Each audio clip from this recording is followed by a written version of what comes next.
Na Prever FM, você começa o dia bem informado. Que o meu vizinho já está participando da cidade mais limpa. Já colocou quase que a casa toda para fora, esperando os caminhões que começam a passar a partir das 7 horas. Sim. É uma campanha que realmente o pessoal estava aguardando, não, prefeito? Estava sim, Márcio. E ela tem surpreendido a campanha Botucatu Cidade Mais Limpa com as quantidades, né, de materiais que a gente chama de inservíveis, né, que a gente tem retirado. A campanha começou no sábado, a gente teve ali o lançamento oficial em frente à Catedral, né, às 7:30 da manhã do último sábado. As equipes estão trabalhando direto, então sábado, domingo, segunda, terça e quarta. Hoje, quinta-feira, como você disse, já começa a operação. Nós temos ontem, eu fiz uma postagem nas redes sociais, nós temos recolhido entre 60 e 80 caminhões por dia. Então, para você ter uma ideia, ontem, quando nós fizemos a matéria, o Tiaguinho que está aqui comigo me acompanhava também, que foi no período da manhã, a gente já tinha ontem pela manhã passado a marca dos 300 caminhões. Então, a gente tem feito esse recolhimento, a programação, né, dos bairros, ela está divulgada tanto na minha rede social, quanto na rede social da prefeitura, quanto no site da prefeitura, e a gente vem cumprindo aquela programação. Pouquíssimas pessoas me acionando nas redes sociais, indicando a não passagem dos veículos, mas a gente sempre tem um período de rescaldo. Então, ontem, por exemplo, por volta das 17 horas, eu conversei com a equipe da infraestrutura e da zeladoria, a gente estava absolutamente dentro do cronograma. Então a operação continua dentro da programação. Temos hoje aproximadamente de 15 a 20 veículos, né, com as equipes espalhados pela cidade, naquela programação já divulgada, e a gente segue agora até o final do programa, recolhendo, tirando, né, todo esse descarte, vamos chamar assim, não só das casas, mas também das ruas. Importante que você falou que é o dia do mosquito, se eu não me engano. Também dia do mosquito. Contra o mosquito. Contra o mosquito. Exatamente, pra gente, essa operação, ela tem também esse objetivo, né? Não só a questão do embelezamento da cidade, mas também uma questão sanitária, né? Pra gente não proliferar ou impedir a proliferação de escorpiões, de mosquitos, etc. Então, muito importante que a nossa população participe, as equipes continuam empenhadas e a gente vai seguindo no programa Botucatu Cidade Mais Limpa. No seu ponto de vista, a que se deve essa quantidade, não sei se exagerada, mas pelo menos considerável, de acúmulo desses materiais em casa?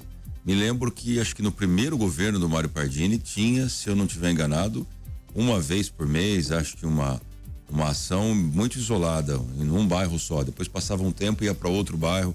Acho que há muito tempo que eu não via uma ação com toda essa estrutura, né, que não sei até se desfalca um pouco a infraestrutura, porque de onde vem toda essa estrutura para poder fazer a recolha? E também, será que isso não é um reflexo ainda da falta dos ecopontos espalhados pela cidade? Um pouco de tudo, André. Eu diria que com esse formato de você pegar numa única vez, num curto período, toda a extensão do município, inclusive a orla, porque na programação, se vocês olharem, o que eu brinco, né, carinhosamente com a nossa baixada, Anhuma, Santo Antônio de Sorocaba, Vitoriana, Rio Bonito, Porto Saíde, Minas, Alvorada da Barra, também fazem parte do programa. Então, a primeira parte que você colocou, talvez seja uma parte da explicação, porque um programa com esse formato, com essa abrangência, num curto período, nunca aconteceu na cidade. É um ponto importante. O segundo ponto importante é, de fato, essa questão dos ecopontos, né? A gente tem hoje o ecoponto da região leste, que precisa ser reformado, precisa ser revitalizado. Na realidade, ali, ele é mais uma área de descarte do que um ecoponto. A gente inaugura agora, não esse final de semana, no próximo, o ecoponto ali da mina. E aí eu vou cumprindo uma promessa que fiz aos moradores daquela região, porque disse que os ecopontos aconteceriam não só na região mais central da cidade, mas também na nossa orla. Então a gente inaugurou nessa ordem o ecoponto do Porto Saíde, na sequência o ecoponto da Alvorada da Barra, depois o ecoponto do Rio Bonito, e agora dia 29, se eu não estou enganado, a gente inaugura da mina. Fica faltando só daquela região Vitoriana, que também a gente já tem a área. Então, feito mina, a gente parte para Vitoriana. E na região da cidade, a gente conclui agora, a programação é que seja na virada de agosto para setembro, o do Jardim Holanda. Finalizado do Jardim Holanda, a gente vai pro da região leste para fazer a reforma daquele ecoponto. E depois a gente está terminando a negociação, a possibilidade de uma contrapartida de um empreendimento de Botucatu fazer região oeste e região sul. Então daí a gente teria pelo menos 4 na região da cidade, considerando esse do Iolanda e da região leste que a gente já tem, a gente teria 4 ecopontos no município. E também existe uma questão que a gente tem insistido muito pelas vias de comunicação, mais uma vez o Tiaguinho tá aqui, não me deixa mentir, que é a orientação das questões de não se fazer o descarte irregular, né? Então, apesar de você ter uma pequena estrutura de ecopontos ou de descarte, ela existe. E hoje a gente tem pela zeladoria, tirando essa ação do Botucatu Cidade Mais Limpa, a recolha desses materiais. Nós temos uma equipe da zeladoria, que eu comentei aqui nas últimas entrevistas, que fica só fazendo esse movimento. Então também existe essa possibilidade e a gente insiste muito nessa conscientização da população para que não aconteça o descarte. Porque eu volto no início da entrevista. Além de deixar a cidade mais feia, né, é o oposto de tudo que a gente falou. Você também causa problemas ambientais e sanitários muito graves. Escorpião, o mosquito de proliferação de dengue, chikungunya e por aí vai. Só para completar essa questão, Márcio, o que seria essa reforma do ecoponto? Porque o senhor disse que lá não é ainda um ecoponto, é só um ponto de descarte. O que muda? Você vai perceber, André, que no formato do Jardim Holanda, ele é um formato de um ecoponto de fato. Você vai tentar descrever para o nosso ouvinte, você vai ver baias de descarte já com encaixe da caçamba. Então, é uma área, vamos dizer, é um pátio, onde você consegue acessar com o seu veículo. Lembrando que o ecoponto é para pequenos descartes, né? Não é para você levar todo o material da sua reforma da sua casa. São pequenas porções e principalmente porções como essa que a gente está recolhendo no Botucatu Cidade Mais Limpa, que é um colchão, um sofá, um tapete, um móvel quebrado, por aí vai. Então a diferença é que você vai ver que os ecopontos agora com o formato correto, eles têm baias já com os produtos, né? Os resíduos separados. Então, você tem baia de resíduos da construção, baia de resíduos, por exemplo, de lâmpadas, esse tipo de coisa. E como as caçambas já estão encaixadas, você não vê aquela movimentação de pátio de um descarte como se fosse um aterro, né? A caçamba vem, já pluga ali o caminhão já vem, já conecta a caçamba, já leva e faz a troca. Então é um ambiente muito mais limpo, muito mais organizado, né? Que lógico vai ser monitorado para a gente evitar descartes irregulares também no ecoponto, né? Você não pode, por exemplo, no ecoponto fazer o descarte, por exemplo, de um animal que foi atropelado, um animal morto, né? E a gente fica em cima desse tipo de fiscalização. Mas essa, basicamente é isso. Se você comparar com o que existe hoje na região leste, ele é como se fosse um pátio de recebimento de inservíveis. Não tem separação. Muito. Não tem separação, não tem nada. O do Jardim Holanda já vem nessa formatação mais nova. E os da Orla, desculpe estender, são os ecopontos que a gente fala verde, né? Porque a característica da nossa orla são os detritos, né? Os rejeitos, principalmente de jardinagem, né? Corte de grama, galhos, etc. Então são os ecopontos que a gente chama verde, que daí a gente pega toda essa galharia, tritura ela e retira de lá já o material triturado. Agora muita gente deve estar se perguntando, para onde vai tudo isso? 300 caminhões aí nos primeiros dias, tal. Para onde vai tudo isso aí que está sendo arrecadado, prefeito? Nós temos, Márcio, no aterro sanitário, uma área que a gente chama da área dos volumosos, que não é esse resíduo da coleta residencial de lixo, não é o resíduo da coleta seletiva, é exatamente esse produto desse tipo de ação do Botucatu Cidade Mais Limpa. Sofás, colchões, armários, esse tipo de coisa. Então existe uma área, para quem olha o aterro de frente do lado esquerdo no fundo, sentido Castelinho, que recebe só esse tipo de produto. Entendi. 6h11 nós estamos conversando com o prefeito aqui no Primeiro Jornal, hoje ao vivo, e 3440-1009 é o nosso WhatsApp para você também formular a sua pergunta. Posso fazer uma pergunta de ontem, então? Opa! Ontem não acontece no ar, o prefeito até respondeu, não deu tempo de ir pro ar, mas nós tivemos mais uma reclamação da questão da rodoviária, banheiro da rodoviária, que uma pessoa foi utilizar e notou que está num estado ruim para quem utiliza aquele local. Como é que está a questão da rodoviária? A gente já falou aqui que ela pode mudar de lugar, que ela vai ser reformada. Como é que está a atual rodoviária e qual é essa visão? Até durante o programa vieram sugestões, porque esse também é um benefício do programa. A população consegue opinar. De colocar, inclusive, cobrança, prefeito, para não chegar no ponto que chegou no banheiro ficar quase que inutilizável. Qual é a visão da atual administração com relação a isso? Vamos lá. Então foi a resposta que eu te mandei ontem, né? Primeiro, que a obra daquela região, uma obra inédita na história de Botucatu, e os comerciantes e os usuários dali têm me procurado, porque com essa dimensão Nunca houve nos 171 anos de Botucatu um cuidado como a gente tem feito ali com a nossa baixada, né? A baixada do centro da cidade, Floriano Peixoto, rodoviária, e agora a gente deve repercutir as questões do PAC, Paula Vieira, Vila Jaú, Vila Ema. Mas a obra, faltam poucos dias para a conclusão. Ontem estive lá de novo, eu tenho ido praticamente todos os dias. O Márcio, inclusive, abriu o programa dizendo da limpeza da calha do Água Fria. É exatamente em função da obra. O que falta da obra para a gente acabar ali? A parte de drenagem está absolutamente pronta. O que a gente está fazendo agora é a limpeza dentro do rio. Então, como foram feitas as proteções laterais e de fundo, acumulou-se durante a obra terra, resíduo de construção. Então, se vocês passarem hoje, daqui a pouquinho, pela obra da rodoviária, vocês vão ver ali dentro uma escavadeira e um caminhão. Eles estão fazendo toda a raspagem de todo aquele trecho do rio e tirando todo aquele material, que é exatamente a notícia que você veiculou agora pela manhã. A parte de trânsito, toda a adequação viária já está pronta, toda a sinalização de solo e vertical já está pronta. Então, basicamente, o que está faltando são 2 ou 3 guarda-corpos que a gente vai colocar bem nas esquinas ali do Água Fria. Para quem não sabe, Água Fria é o rio em frente à rodoviária. Então, faltam ali 2 ou 3 guarda-corpos que são instalados na terça-feira da semana que vem, e o plantio que a gente vai fazer em toda aquela região. Então, eu sempre esqueço o nome da rua, você sempre me lembra.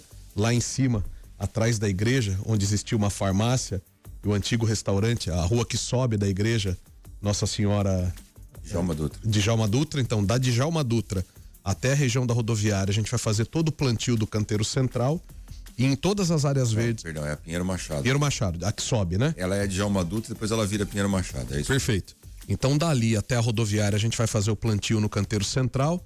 Se vocês passarem lá, vocês vão ver que eles já estão revolvendo a terra, já estão colocando a terra adubada ali nos canteiros, e o plantio em todos os canteiros da região da rodoviária. Inclusive, eu anunciei ontem, acho que esse plantio está previsto para quarta-feira, além de toda a parte ambiental, que é uma bandeira que o Márcio milita, a gente vai incluir as nossas crianças para um programa muito legal ali de plantio de toda aquela região. Então, basicamente, faltam os guarda-corpos, a conclusão dessa limpeza do leito do rio, e o plantio, porque todas as áreas ali vão ter árvores, vão ter flores, etc., para embelezar a rodoviária.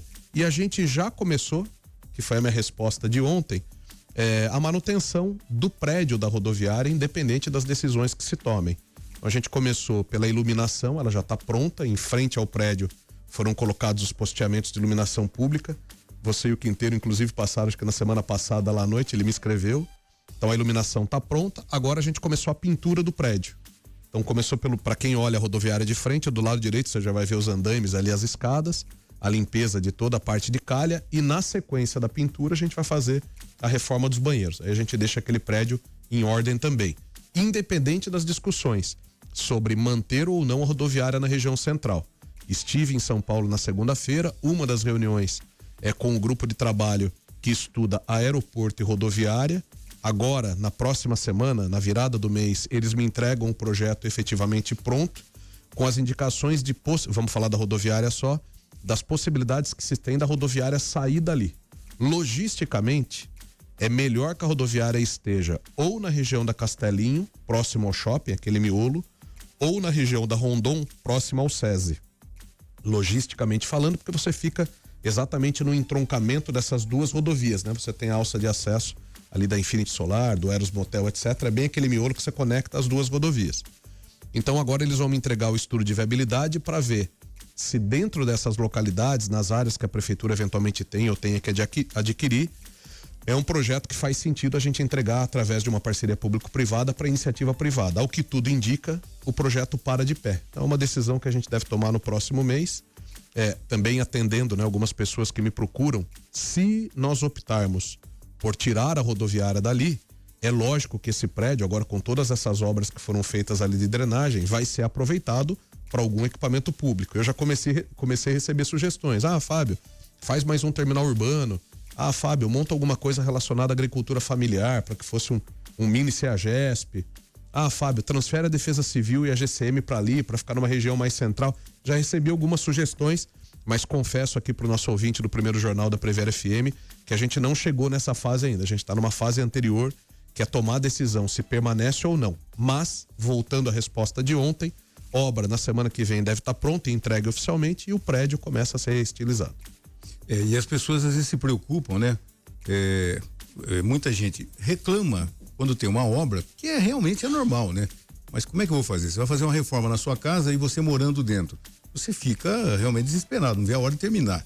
O mesmo caso aqui da Vital Brasil.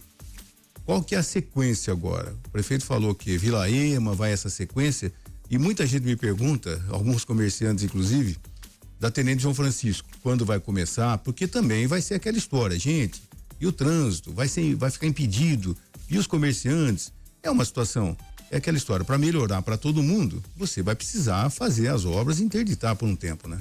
Esse tipo de obra, Márcio, eu comento aqui sempre com vocês nos microfones, quer seja por telefone, né, às sextas-feiras, quer seja ao vivo aqui às quintas-feiras, a imensa maioria dos políticos não gosta desse tipo de obra. Porque são obras, como você disse, que geram transtorno, tanto para pedestres, quanto para motoristas, quanto para moradores, quanto para lojistas. São obras caras, são obras sujas, né? Porque você tem muita movimentação de terra, muito asfalto. São obras barulhentas, que levam um tempo até elevado e pior, é aí que os políticos não gostam, né? Na imensa maioria dessas obras de infraestrutura, elas desaparecem. Ficam embaixo da terra. Ontem eu rodei para ver 2 obras com o Tiaguinho, uma na Vila Assunção e uma no Jardim Piabiru, que já são obras do PAC que eu vou comentar. São obras que daqui 6 meses, quem não acompanhou a existência delas não sabe nem que elas aconteceram, porque elas são 100% enterradas. Mas tudo isso para dizer que eu não vou fugir desses enfrentamentos. São obras importantíssimas para nossa cidade, não só pela nossa história dos 171 anos, mas também como preparação, voltando às questões climáticas que você gosta do tema, em preparação à nossa cidade às questões climáticas. Eu não preciso sair daqui desse balcão, né, dos microfones da Prever, para a gente relembrar o que foi a rodoviária há 1 ano e meio atrás, certo? Qualquer chuva que acontecia em Botucatu, quer seja aqui na Prever, quer seja no próprio Acontece Botucatu, qual que era a primeira notícia? A rodoviária estoura, equipes da Defesa Civil interditam e fazem a limpeza do local, certo? Então Floriano Peixoto, conversa com os lojistas, o Luiz da Panda, o Cássio ali da Casa da Borracha, o pessoal da Madeireira, os lojistas que estão da serralheria, esqueci o nome, da serralheria, enfim, das imediações da Floriano Peixoto, pergunta para eles nas chuvas fortes qual que era a medida da água na parede dessas lojas. Madeireira Mato Grosso, não é isso? Não? A Madeireira Mato Grosso tem uma serralheria quase aqui em frente. Tá. Então pergunta para esses lojistas e para os moradores o que eram essas regiões nas épocas das chuvas. Você tinha um local de 1,5 metro de água. As chuvas mais fortes, 2 metros de água, se você pegar o Panda ali, o Luiz da Panda, né? Então essas obras a gente não vai deixar de fazê-las, a gente vai enfrentar. Respondendo sua pergunta, o cidadão de Botucatu hoje pode esperar 4 grandes grupos de obras. Grupo 1, as obras que eu antecipei com a Sabesp, um investimento de R$200 milhões, que começaram em junho desse ano e vão até junho de 2028, onde a gente vai levar água e esgoto para todas as regiões de Botucatu. Começou pelo Árvore Grande, depois foi pro Califórnia 1, 2, Jatobás, Capão Bonito, e agora eu anunciei semana passada ou retrasada a Green Valley. Então essa obra vai permeando Botucatu, água e esgoto para todos os bairros. É um primeiro grupo que já está acontecendo. Segundo grupo, eu devo assinar na semana que vem, estou encaminhando um projeto de lei para a Câmara, mas devo assinar na semana que vem, mais tardar na outra, a nossa parceria público-privada de iluminação pública. Projeto concluído, consórcio ganhador homologado. A gente vai ter um segundo grupo de obras na cidade, essa visível, essa aérea, que é a substituição de toda a iluminação pública de Botucatu, 28 mil pontos sendo trocados por LED. Terceiro grupo, as obras de drenagem que são feitas pela própria prefeitura, com recursos públicos municipais exclusivamente. Por exemplo, atrás do Monte Mora, ali no Córrego Fundo. Por exemplo, parte da drenagem que está sendo feita no Árvore Grande, ali na parte de baixo. Por exemplo, as obras de drenagem que vão começar ali na região de Vitoriana, quase que em frente ali o bar do Dadá. Eu vou lembrando aqui, vou falando, obras de drenagem com recursos próprios do município. Esse é o terceiro bloco. Quarto bloco, as obras de drenagem, aí eu chego na Tenente João Francisco, do PAC. O PAC tem 6 trechos, 6 lotes que a gente fez nessa grande obra, e todos vão começar simultaneamente. Vila Assunção, a obra já começou, Então, para quem pegar a Mário Rodrigues Torres, essa eu lembrei o nome da rua. Lá no final, a obra tá vindo de baixo para cima. É assim que as obras de drenagem são feitas. Se você for no final da Mário Rodrigues Torres, que é aquela que sai atrás do cemitério e corta o Confiança, etc, etc.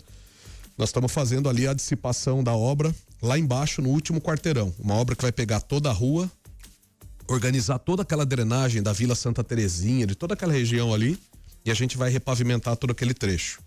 A obra do Jardim Peabiru também já começou ali às margens da Conde de Serra Negra, da Avenida Conde de Serra Negra. Toda aquela captação de água que vem ali do campo da Vila Maria, Pedrinho, materiais de construção, toda aquela parte alta drena ali para baixo na Conde de Serra Negra, onde tem um campinho de society. A obra também já começou a se passarem ali de novo, ela tá de baixo para cima, ela tá quase que no leito do rio, fazendo toda a parte de dissipação. Terceiro trecho, Tenente João Francisco, Major Mateus. Se você passar hoje na Paula Vieira, eu passei ontem, eles já estão montando o canteiro de obras. Lembra onde era montado o circo, naquela área do Curtume? O canteiro de obras da empreiteira vai ser ali. Eles já estão fazendo a compra dos materiais, que devem chegar a partir da próxima semana, e a gente entra ali na Vitorati, esse trecho aqui que teve a interdição semana passada, um pouquinho antes, sobe Tenente João Francisco e desce Major Mateus. Toda essa drenagem dessa região, e com recap, é o terceiro bloco. Quarto bloco, Tanquinho. Sem mexer na vegetação do Tanquinho, então a gente vai preservar aquela floresta que você tem às margens do Tanquinho, toda a parte de drenagem do rio, conectando lá com a rodoviária, e alguns pontos de parques no Tanquinho. Quinto trecho, Lava Pés. Nós vamos estender o Parque Linear até a Coab 1, ali próximo ao Campo do Rodo, ali próximo ao Senai, o Senai e Senac, né, que está sendo construído. E sexto e último trecho, a continuidade da obra da rodoviária, passando pela Paula Vieira, passando por trás do Curtume, conectando lá com o Lava Pés, chegando lá no parque, no banco de alimentos. São 6 trechos do PAC, 2 você já consegue enxergar as obras acontecendo, e os outros 4 você vai começar a ver a movimentação mais pesada à medida que os materiais vão chegando. Então, basicamente, em termos de infraestrutura, nós temos esses grandes grupos acontecendo, e isso representa, Márcio, André e Ellen, R$500 bilhão, 500 milhões de reais, agora sendo investidos simultaneamente em Botucatu. 6h31, você que foi dormir cedo ontem, não ficou sabendo, o Palmeiras ganhou ontem do Cerro Porteño por 1-0, está classificado para as quartas de final da Libertadores. Aquele pessoal que secou, durmam com barulho desse. 1-0 pro Palmeiras. Agora? Sentiu ufa? E foi meio ufa mesmo, porque olha, aos 45 do segundo tempo, o Carlos Miguel, nunca critiquei, salvou a gente, porque senão empatava o jogo, ia pros pênaltis e aquela loteria. Enfim, e hoje é o Corinthians, né? Vamos torcer pro Corinthians também, mais um clube brasileiro passar para outra fase. Só que essa parte é mentira, não vou torcer não. Você quer falar, não senti um sorrisinho aí. 6h32, temos perguntas de ouvinte, Ellen? Temos uma pergunta de ontem, na verdade, aqui, ele iniciou, na verdade, a pergunta a mensagem na terça-feira já, e ontem ele mandou fotos aqui, é o Mauro. Ele fala que ele é motorista de aplicativo na cidade e que há muitos buracos, né? Que essa BESP abre e acaba largando, e ele ainda questiona quem vai pagar pelos veículos danificados. Inclusive, ele mandou uma foto aqui, Márcio, do que eu havia comentado com você ali da expedicionária Almiro Bernardes, que eu comentei com você, né? Que a prefeitura tinha recapeado ali, acho que nem um mês depois a Sabesp foi lá, abriu o buraco, ele mandou fotos aqui, e também uma outra foto, ele não diz o nome da rua, mas no Central Park. Isso tem sido, acho que talvez um dos principais problemas, né? Tanto aqui no Primeiro Jornal quanto no Acontece, e eu vivenciei isso aqui na Rafael Laurindo, ficou 4 dias para se arrumar, que fizeram ali em frente à pracinha da Dona Norma e tal. É um problema muito sério, porque é feita a obra, mas demora-se 3, 4 dias, às vezes um pouco mais, para regularizar. E tem motocas que eles chamam aí. Essa da expedicionária Almiro Bernardes, eu cheguei a comentar com você, ela tomava quase que a largura da rua inteira, era impossível passar de carro ali. Que tá danificando, tá cortando pneu, tá tendo problema de amortecedor, é um problema constante esse tipo de reparos que a Sabesp tem feito. E esse problema fica na conta da prefeitura, né? Na conta da prefeitura, na conta do prefeito, e atrapalha os nossos munícipes. As tentativas administrativas, estou anunciando aqui em primeiríssima mão no Primeiro Jornal, acabaram. Na sexta-feira passada, com o inconveniente que a gente teve aqui da Vitorati, que foi na quinta, né? Sexta-feira. Na sexta-feira. Então, a paciência, a esperança e o tratamento administrativo se encerraram na sexta-feira com aquela ocorrência.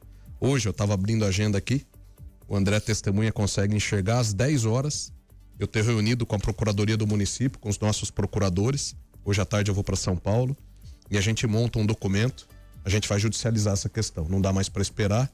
Muito provavelmente eu tenho que fazer um rito jurídico de notificação para a Sabesp, etc.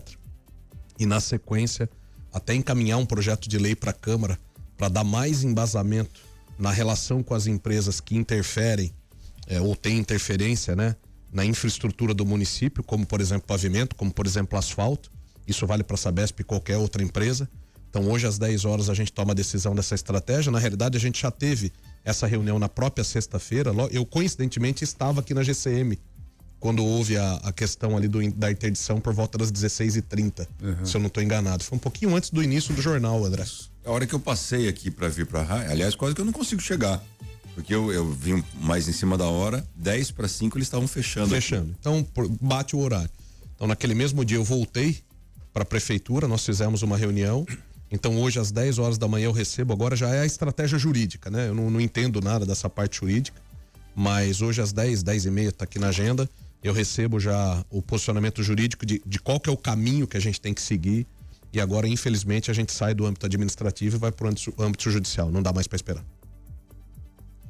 Perfeito. Mais alguma pergunta?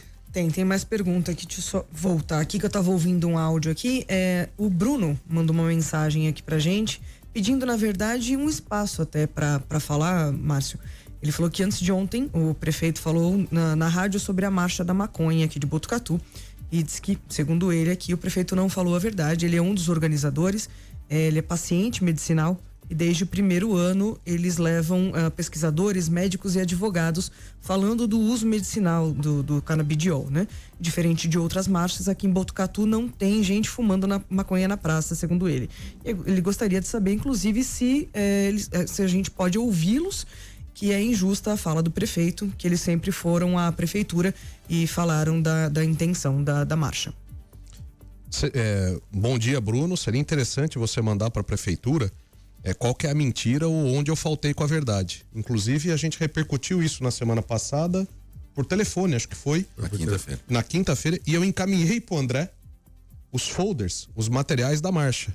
Inclusive, foi a base da ação judicial que a prefeitura entrou e ganhou contra a marcha. No material que vocês publicaram, não havia nenhuma menção à questão medicinal do uso do canabidiol. Só se falava em legalização, só se falava nessas questões. Foi justamente a base da ação judicial. Mas não há problema nenhum. Se o senhor se sentiu prejudicado, ingressa com uma ação na justiça ou leva para a prefeitura a sua reclamação e a gente vai tratar. Esse é um assunto que eu explorei bastante na semana passada, por conta da provocação que houve aqui, no melhor sentido da palavra, da Prever FM. A Constituição permite a livre expressão dos cidadãos botucatuenses, mas apologia ao uso de entorpecente, não é o caso da marcha, mas apologia à questão de violência, etc, elas são vedadas por leis federais, estaduais e municipais. E dado o contexto daquele momento, a gente ingressou com uma ação judicial e ganhamos a ação judicial, justamente porque em todo o material e toda a estrutura, e eu não vou publicar aqui, isso faz parte da ação, mas mandei pro André, que foi minha testemunha na semana passada, não há nenhuma menção à questão ao uso medicinal, não há nenhuma colocação nos materiais que nós recebemos dessa questão, vamos dizer, científica. E, portanto, a gente criou a ação judicial, ganhamos a ação judicial, e toda vez que isso acontecer, a gente vai seguir da mesma forma. Mais pergunta? Temos um áudio aqui agora do Cláudio. Bom dia, prefeito, bom dia a todos aí do Primeiro Jornal. Eu sou o Cláudio, moro ali na região do Confiança, na Avenida Dr. Mário Rodrigues Torres. Eu vi o prefeito falando aí das obras de drenagem, né? Mas eu gostaria de saber do prefeito se tem algum projeto para podas de árvore. A gente transita por ali, principalmente na rua João Miguel Rafael. Se eu não me engano, o Márcio uma vez falou que mora nessa rua, não sei se estou certo, mas principalmente ali atrás do Confiança, nessa localidade, as árvores elas invadiram a calçada, então a gente tem que sair para a rua para desviar delas. Ali é um lugar muito movimentado, né? Descendo também a rua Dr. Mário Rodrigues Torres, tem muitas árvores que também invadiram a calçada. Isso acaba sendo um perigo, principalmente para idosos, né? Que tem que desviar das árvores e periga, né? Acontecer algum acidente. Então, eu gostaria de saber do prefeito com relação a podas. Inclusive, eu já conversei com alguns moradores ali da região, que as árvores são em frente às suas casas, e eles me relataram que nunca foi feita uma poda ali naquela região. O nome dele, perdão, Ellen? Cláudio. Seu Cláudio, ótimo dia para o senhor. Bom, de fato, como eu comentei no início da entrevista, Mário Rodrigues Torres, nessa região da Vila Assunção, desculpe, é o nosso primeiro lote do PAC, né? A primeira obra que começou aí do PAC, como eu disse, de baixo para cima. Então, se o senhor for no final da rua, o senhor vai ver todas as obras de drenagem sendo construídas e o primeiro quarteirão já foi objeto, inclusive, da colocação da tubulação. Eu vou pedir para Ellen mandar, se o senhor puder mandar no mesmo grupo que o senhor mandou ali a mensagem. A gente tem um grupo de mensagens aqui com a Prever FM, a localidade, a altura de número, que eu peço pro pessoal da zeladoria dar uma espiada nessa questão aí da poda. Prefeito, esses dias eu estava na minha aula de Pilates e eu de repente eu ouvi um comentário a respeito do Cininelli. E algumas pessoas comentando o seguinte, falou, gente, a gente esperou tanto, eu acho que nós ouvimos até aí falou do Márcio que tá aí no jornal de manhã, que o Cininelli ia ser aberto para todo mundo, a gente ia ter o cinema, não precisava às vezes se deslocar até o shopping. Tem um filme que tá passando, qual que é o nome do filme, Ellen? Odisseia. Odisseia, que começa às 9 e termina meia-noite, e as pessoas falam, pô, meia-noite voltar, enfim. E agora o Cininelli está sendo usado apenas para as crianças, enfim. Como é que está a situação do Nelly? É bom a gente sempre rememorar, né? De que forma o Nelly está sendo usado, prefeito? Então vamos lá, boa pergunta, Márcio. Então, quando a gente fala de Nelly, né? O Nelly foi completamente revitalizado, um equipamento que ficou maravilhoso, e eu rendo aqui minha homenagem, meu agradecimento à Cinematográfica Araújo, que comemorou nesse ano de 2026 e comemora nesse ano de 2026 100 anos de história na cinematografia, uma empresa daqui de Botucatu, de uma família daqui de Botucatu. Então fica aqui minha homenagem, porque foi com a Cinematográfica Araújo, ou através da Cinematográfica Araújo, que a revitalização do Nelly pôde acontecer. O Nelly foi reaberto em meados ali de maio, se eu não estou enganado, e essa primeira fase da reabertura, ela foi exclusivamente pedagógica. O que eu quero dizer com isso?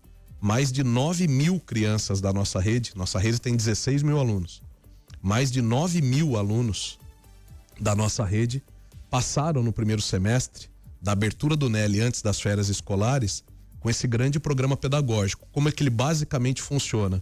Os alunos têm algum tema na sala de aula, ciências, português, até inglês, e aí eles têm, através do cinema, através da cinematografia, o desfecho com um filme e com a própria logística do Nelly desse tema que foi tratado na sala de aula. Pra você ter uma ideia, toda a sinalização visual do Nelly, do portão para dentro, ela é toda bilíngue, ela é português e inglês. Então você já tem uma conexão com o que eles estão aprendendo com a questão da língua, né, inglesa.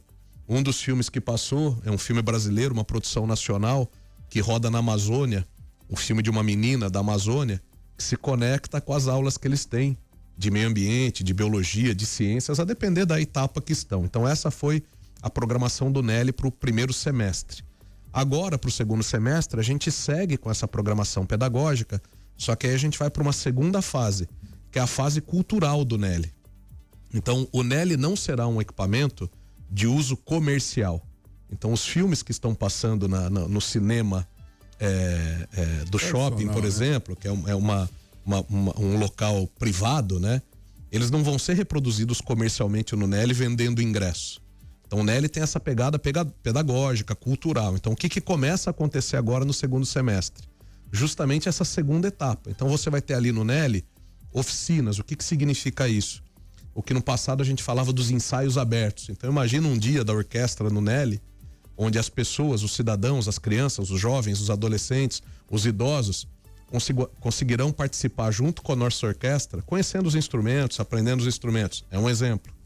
Aos finais de semana, a gente vai ter uma programação do Museu da Imagem e do Som. Então, produções nacionais, filmes nacionais, enfim, essa questão cinematográfica ou da cinematografia brasileira e internacional, através do MIS, né, do Museu da Imagem e do Som, sendo reproduzido em Botucatu. Você vai ter períodos, né, fases, etapas, horários, onde artistas e produtores botucatuenses poderão expor também seus trabalhos. Então essa é a segunda fase que a gente entra com o Nelly, ainda nesse ano de 2026, um projeto realmente sensacional. Temos mais duas perguntas aqui, Ellen, que é relacionada à Sabesp, só para dar voz aqui aos nossos ouvintes. A Vanessa dizendo que em frente à casa dela foi feito um buraco da Sabesp. No domingo foram lá, colocaram massa asfáltica e escreveram provisória. E todo mundo ficou feliz. Amanhã vem arrumar, né? Só que até agora não voltaram. É a Vanessa. E o outro também, acho que no Jardim Brasil. A Vanessa e o outro é André e Vanessa também. O André e a Vanessa. Bom dia, amigos. Bom dia, prefeito. Uma pergunta. Rua Raul Raimo, Jardim Brasil. Sabesp abriu uma rua de ponta a ponta. Tem previsão de recapeamento para ficar pronta essa obra? Está horrível. Muita poeira em dias de chuva, muito barro. Obrigado, bom dia. André Santos, morador do bairro. Então são as questões que têm movimentado a cidade, prefeito. Para quem chegou agora, o prefeito já respondeu que hoje deve ingressar com uma ação, ou pelo menos terminar o processo para ingressar com uma ação contra a Sabesp nesse sentido. Existe uma mensuração de quantos buracos foram abertos? Como é que está a cidade? Parece, se você passar em algumas regiões, parece um queijo suíço, né? Quando a gente iniciou esse trabalho, André, no primeiro semestre, a equipe da zeladoria, a nossa equipe da zeladoria, que inclusive está acompanhando aqui, o Márcio da nossa zeladoria, voltando à questão anterior do nosso ouvinte Cláudio, sobre as podas ali na região da Vila Assunção, o Márcio já me respondeu que está indo lá fazer a verificação. Ele mandou o mapa aqui já. Maravilha, já fecha o parênteses. No início do ano, a nossa equipe da zeladoria rodou a cidade toda, fazendo mapeamento viário, e foram identificados com foto e localização 800 buracos relacionados à Sabesp. E não é força de expressão, não. 800 de verdade. Quando foi isso? No início do ano. No primeiro. Recente, então. Ali próximo ao aniversário da cidade. Minha memória não. Enfim. E de lá pra cá a gente vem tentado, né, com a Sabesp, essa reorganização. E tiveram algumas fases, eu falei isso aqui. De fato, e aqui a crítica não é à diretoria da Sabesp, aos contatos que a gente tem na Sabesp em Botucatu, muito pelo contrário, a equipe é uma equipe sensacional, que faz um trabalho belíssimo, mas a forma como eles fazem a contratação desse tipo de serviço não tem funcionado. Eles estão na terceira tentativa agora, com a terceira empresa, eu sei porque eu conheci as três que passaram anteriormente, mas não tem funcionado. Então, o que eu comentei no início da entrevista aqui, hoje às 10 da manhã, eu sentei na sexta-feira com a nossa procuradoria, e hoje a procuradoria traz toda a estratégia jurídica que me parece será um desfecho de um projeto de lei, que eu preciso reorganizar essa questão das intervenções na infraestrutura de Botucatu, não só pela Sabesp, como por qualquer outro prestador de serviço. E também a gente vai para a questão de o primeiro passo da construção dessa ação, se eu não me engano, é uma notificação. Aí é o engenheiro aqui que não entende nada da parte jurídica, mas então eles vão me trazer hoje às 10 da manhã a procuradoria do município, como que a gente tem que construir juridicamente essa história, porque de fato já nas tentativas administrativas não dá mais, chegou num limite que realmente não dá mais. Semana passada, o Luiz Henrique Machado, que você conhece, inclusive, é nosso ouvinte diário aqui, ele disse que na cidade dele, da Bahia, existe uma lei municipal que regula essa questão. Não sei se vale a pena um bate-papo para entender, né, buscar essa inspiração. Também não sei se há uma efetividade, porque um órgão que presta serviço para o Estado, às vezes está se lixando para a cidade, né, no termo popular. Mas, pelo menos, existe essa inspiração no estado da Bahia, no município do Luiz Henrique Machado, que é nosso ouvinte diário aqui, que há uma lei que regulamenta essa questão. Quem sabe a gente pode aplicar aqui na cidade. Até porque, né, 800 obras da Sabesp. Já deve ter passado, viu? Já passou. Porque nós tínhamos o ritmo de que eles estão abrindo não está acompanhando o que está fechando. Esse que é o problema. Né? O que tá e qual foi o resumo que eu fiz na sexta-feira? Porque nessa reunião da sexta, vamos alongar, mas acho que é importante para o nosso ouvinte ter essa realidade, né? Porque quando eu cheguei aqui na Guarda Municipal, que eu vi a questão do trânsito, de novo, que todo aquele transtorno que tivemos na Vitorati aqui, para quem nos ouve, na última sexta-feira, por volta das 16h30, 17 horas. Minha primeira pergunta foi: caramba, ninguém avisou? Eu perguntei isso pro William, que é o nosso secretário de infraestrutura. Resposta do William: não, ninguém avisou. Então, primeiro problema. As intervenções estão acontecendo no município, a prefeitura não está sabendo oficialmente. Tudo isso para construir a reunião de hoje. Segundo problema, quando há intervenção e começam a se mexer no local, quem faz a sinalização? Liguei pro Trombaco. Trombacão, a sinalização fica por nossa conta, porque os munícipes começam a reclamar, ou a gente tem um acidente, ou a gente pela própria Defesa Civil identifica. Então quem tem que fazer a sinalização somos nós pela prefeitura. Então eu não fico sabendo que tem que fazer a sinalização. E o prazo de correção é muito alongado. Quando ele acontece, nós estamos tendo problema, que é parte desses 800 buracos, que a correção é feita e depois ela cede novamente, ou ela fica muito alta. Então ou você ganha uma lombada ou você ganha um novo buraco. Então a gente juntou tudo isso e falei, bom, eu prefeitura não fico sabendo, eu tenho que sinalizar, o prazo de correção é elevado e quando é feito de uma forma, vamos dizer, não muito assertiva, para usar uma palavra muito tranquila aqui, nós temos um problemaço, né? E é um problema que está sendo gerado por um terceiro que de novo cai no colo da prefeitura. Então, quando o Luiz Henrique, né, um abraço a ele, tive com ele ontem à noite, inclusive, numa conversa, mas quando ele traz essa questão, a sinalização da nossa procuradoria muito provavelmente seja essa, que a gente encaminhe para a Câmara um projeto de lei dando um regramento oficial em termos de como tem que ser a sinalização, como tem que ter intervenção, qual que é o prazo para intervenção, que tipo de área tem que ser corrigida quando você faz um buraco. Como a Ellen falou, você tem locais que estão sendo cortados de fora a fora na rua. Será que não deveria ter um recap da rua como um todo? Agora eu tô pensando alto aqui, entendeu? Pega Floriano. Novinha. Conversa com o Cássio da Casa da Borracha. O Cássio, logo depois que a gente entregou a Floriano, no dia seguinte ele me mandou um áudio. Cássio, não sei se tá ouvindo, um abraço para você e pra sua família. Ele tava emocionado, ele falou, Fábio do céu, vocês acabaram de entregar a obra. Tá um tapete, acabaram de abrir um buraco aqui, cortando ela de fora a fora na esquina do Panda. Pergunta pro Cássio. Semana passada, retrasada, a gente fez o recap daquela rua atrás do Mendes. Deu um problema de esgoto. No dia seguinte, fez o recap e no dia seguinte cortou. Então, esse regramento vai ser feito através de um projeto de lei e também a gente vai ingressar com essas correções que são necessárias. Não, essa obra aqui na Vitorati, na sexta-feira, eu acho que ninguém foi avisado, prefeitura não foi avisado, eu acho que guarda municipal não foi avisado, ninguém avisou. Acho que o cidadão falou, bom, eu tô de plantão esse final de semana, vou trabalhar, vou ferrar com a vida de todo mundo, vou abrir uma obra aqui e parou tudo, a cidade parou. Eu ouvi o acontece nessa hora e o André usou uma frase, eu tava parando o carro, saindo da GCM, montando no carro, entrando no carro. Você usou uma frase que foi a seguinte: eu quero acreditar que seja uma emergência. Você falou essa frase na sexta. Não era, né? Você falou, eu quero acreditar que é uma emergência, que realmente eu tenha que fazer uma intervenção à sexta-feira, 16h30, por ser uma emergência de água e esgoto. Você usou essa frase, pode buscar, buscar na gravação. A gente não tinha informação ainda, mas depois, pelo que a gente percebeu, que só era mais uma desses buracos que estão fazendo aí pela cidade. É um recorte retangular no meio do asfalto ali. Acho que não tinha nenhum vazamento, não teve nenhuma marca ali de água vazando. Então é o bom senso que não está imperando. Num projeto de lei isso pode ser regulamentado. Para você abrir algo que não é emergencial tem que ser avisado, a Semutran, a prefeitura, os a próprios imprensa. Moradores ali do entorno, né? Também, né? A imprensa. Eu falei no ar também nesse mesmo dia. A Prever FM, o Acontece Botucatu ou qualquer outro órgão de imprensa de Botucatu nunca se furtou de fazer esse tipo de prestação de serviço. Vai fechar? Gratuita. Meia hora antes. Que hora que eles ficaram sabendo que ia fechar? 1 hora antes? Liga para todo mundo, fala, vocês avisam aí para evitar essa área, porque virou aqui uma capital, né? Um trânsito de capital, coisa que a gente não tá acostumado. Não, parou tudo, né? E a gente ficava, né? Muitas pessoas sem saber e o difícil assim, muita gente com compromissos com hora marcada, fala, não vou chegar, não vou conseguir, parou, tá? A cidade tá parada, infelizmente, aí por atuação de, sei lá, faltou preparo, acima de tudo, para esse cidadão que interditou, ou quem mandou ele interditar. Né? O Luiz Henrique tá ouvindo, a gente tá falando dessa questão de Sabesp, mandei aí, Ellen, os 2 áudios que ele mandou pra gente, eu nem ouvi fora do ar, não sei nem se ele tá me xingando, se ele tá... Quer que eu ouça antes pode aqui? pôr, vamos pôr pro ar, porque acho que deve ser sobre isso. Oi, André, tudo bom? Lá na cidade de Salvador funciona assim, qualquer obra que seja feita naquelas galerias de inspeção, abertura de buraco, a empresa tem que manter o mesmo nível asfáltico.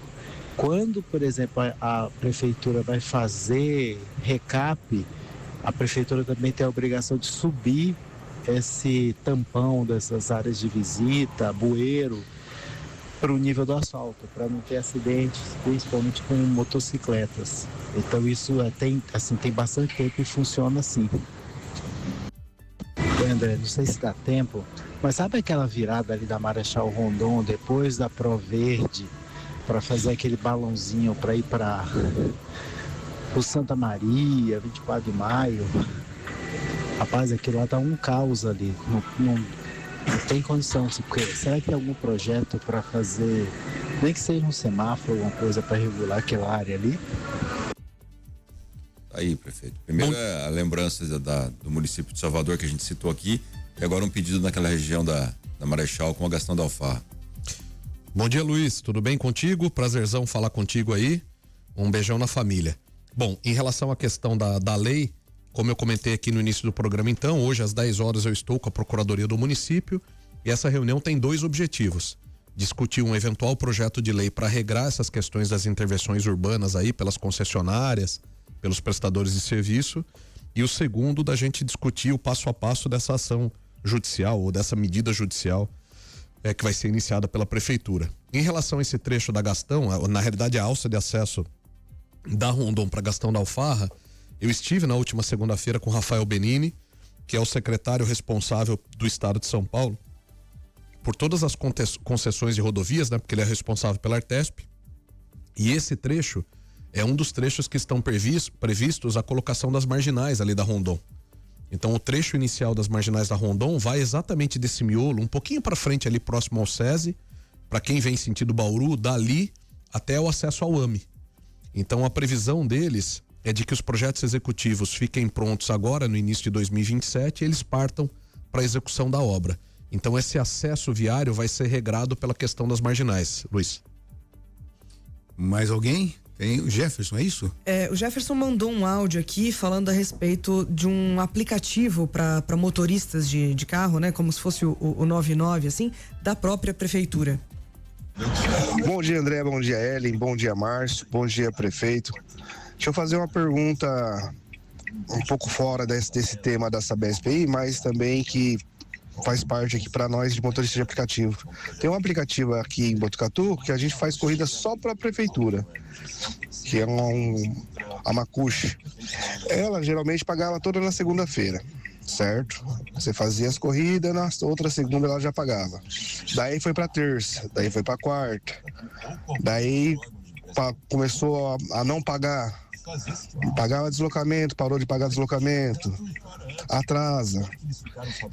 Nós queremos saber o que está acontecendo, porque a gente faz o aplicativo, porque a gente precisa trabalhar, a gente vai atender os funcionários e não estamos tendo o mesmo, vamos dizer assim, a gente dá o nosso melhor, mas a gente não está tendo isso daí na parte financeira, não estão pagando para a gente, está ficando difícil. O prefeito está ciente disso daí, que está acontecendo, por que está tendo esses atrasos, como que funciona, quem cobrar. Dá uma posição para nós aí. Muito obrigado. Bom dia e um ótimo final de semana aí, que estamos chegando já também, né? Um abraço, gente. Fui. Jefferson, prefeito. Jefferson, ótimo dia para o senhor. Eu não sabia desse caso, né? Dessa questão dos atrasos, vamos chamar assim. Eu vou pedir para Ellen passar o contato do senhor para mim aqui no nosso grupo. Eu chegando na prefeitura já peço para fazer o contato lá com a Macuchi, acho que chama-se a empresa. A gente já verifica esse regramento e manda pro senhor. Eu confesso que eu não tenho esses detalhes. E tem 2 ouvintes perguntaram mais uma vez, prefeito, sobre o projeto para professoras do ensino da educação infantil. Opa! Tem o nome deles aí? Só para dar um bom dia? Sim, um deles foi a Lourdes, o outro não deixou o nome. Dona Lourdes, ótimo dia para a senhora.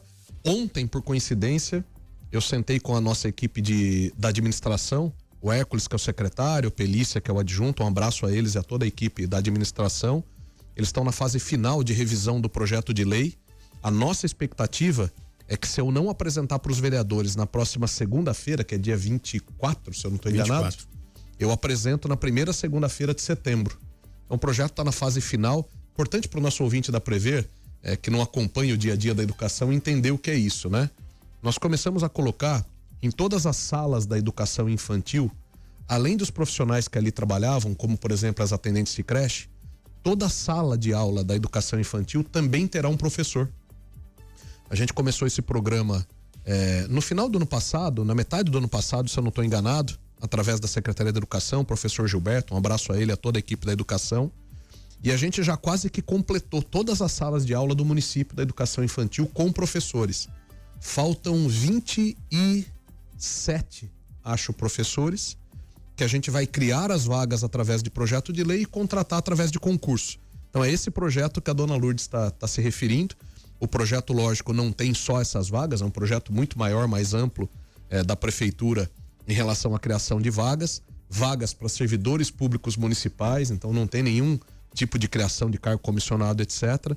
Então, como eu disse, se não na próxima segunda-feira, na outra, eu já encaminho para a Câmara. Eu tenho o hábito, dona Lourdes, de toda segunda-feira ou terça, uma vez por semana, desde que eu iniciei o governo, eu convido todos os vereadores, os 11 vereadores da Câmara Municipal, a estarem no gabinete uma vez por semana, porque todo projeto que eu vou encaminhar ou toda ação que eu vou encaminhar que dependa da Câmara, eu apresento antecipadamente para eles, para tirar dúvidas, para discutir o conceito, e não vai ser diferente com esse projeto de lei. A Alessandra pediu para aproveitar o gancho e perguntar para o prefeito se haverá concurso da rede de educação para esse ano ainda. Dona Alessandra, ótimo dia para a senhora. Sim, eu de cabeça que eu não consigo enumerar quais são os cargos, mas me comprometo na próxima entrevista a trazê-los. Existem cargos que a gente ainda tem concurso válido, então a gente está chamando os profissionais das listas de reserva que a gente fala. Inclusive, semana passada a gente fez uma chamada grande, essa eu tenho aqui. Existem cargos para os quais a gente não tem mais concurso disponível e a gente vai realizar sim um concurso ainda esse ano de 2026. Só para a senhora ter uma ideia, daqueles concursos que a gente tem, na semana passada a gente fez a contratação de professores, atendentes de creche e auxiliares de escritórios e motorista. Foram 18 convocações da semana passada, só para enumerar aqui alguns concursos que a gente tem disponíveis e a gente segue chamando. Segue chamando. Cacofonia aqui. Isso é uma prática normal, é uma prática corriqueira. Surge uma vaga, necessidade de uma vaga, uma ampliação de um serviço, a reposição de um servidor que se aposentou, que se exonerou, a gente vai consumindo do concurso. Prefeito, muito obrigado mais uma vez pela sua participação. Passou uma hora aqui já. E as outras reclamações, perguntas, questionamentos, a gente vai encaminhar a sua assessoria. Registrando aqui o Thiago Lucas, mais uma vez na assessoria do prefeito. Uma boa semana, bom final de semana, sem congestionamento e até a semana que vem, prefeito. No congestionamento, respire, como você fala, né, no começo do programa. Bastante. Sem congestionamento de rua e nasal também. E ninguém fica com gripe. Nasal não, pelo amor de Deus. Eu queria só reforçar aqui para o nosso ouvinte antes da despedida. Acompanhe, por favor, no site da prefeitura, nas redes sociais da prefeitura e também nas minhas redes sociais, a programação do nosso Botucatu Cidade Mais Limpa. Ellen vai falar daqui a pouco. Inclusive. Maravilha. Então te agradeço, Ellen. Você, ouvinte do primeiro jornal da Previr FM, participa do programa. Tem aí algum item, algum inservível que precisa ser descartado? Aproveita essa programação. Nós estamos rodando a cidade todinha, programa que começou no último sábado e a gente já tratou aqui. Então aproveita essa oportunidade para fazer a limpeza da sua casa, a limpeza da sua rua, e a gente vai recolher todo esse material e deixar a cidade mais bonita e mais segura do ponto de vista sanitário.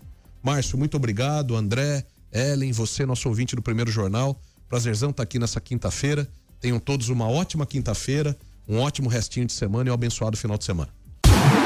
Você ouviu Primeiro Jornal Previr FM.